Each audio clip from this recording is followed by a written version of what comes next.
Hello' everyone, good morning. একেবাৰে ৰাতিপুৱা শাকনি বাৰীত সোমাই গৈছোঁ, দেখিছেনে বাৰু? যিহেতু নিজৰ শাকনি বাৰীৰ শাকবিলাক ছিঙিও ভাল লাগে আৰু চায়ো ভাল লাগে, নহয় জানো? আজি আনিলোঁ হাঁহৰ কণীৰ লগত ভাজি খাবলৈ বুলি লাই আৰু ভাতকেইটা খাই মেলি মই গ'লোঁ টুকটুকৰ ঘৰলৈ। টুকটুকে দেখিছেনে বাৰু ওকণি চাই দিছে বোলে মোক, ইমান সৰুতে ইমান মৰম লগা দেখিছেনে বাৰু? এইবিলাক হৈছে গছমুগা লেটা। যিহেতু কাইলৈৰ পৰা 3দিনীয়া কাৰ্যসূচীৰে চুকাফা ফেষ্টিভেল অনুষ্ঠিত কৰা হৈছে, তো আপোনালোক সকলো আহিব আৰু ময়ো যাম আৰু আপোনালোকলৈ এটা ভিডিঅ' আগবঢ়াই দিছোঁ।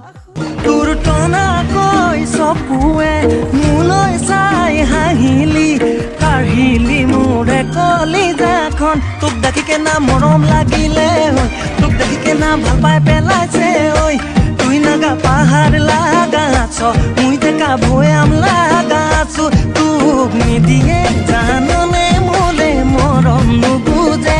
আৰু এইখনেই হৈছে আমাৰ কালিলৈ দিবলগীয়া হোটেলখনৰ বেনাৰ। আৰু আপোনালোকে আহি এবাৰ সোমাই টেষ্ট কৰি যাব কি কি পাৰে। তো আজিলৈ মোৰ মিনি ব্লগটো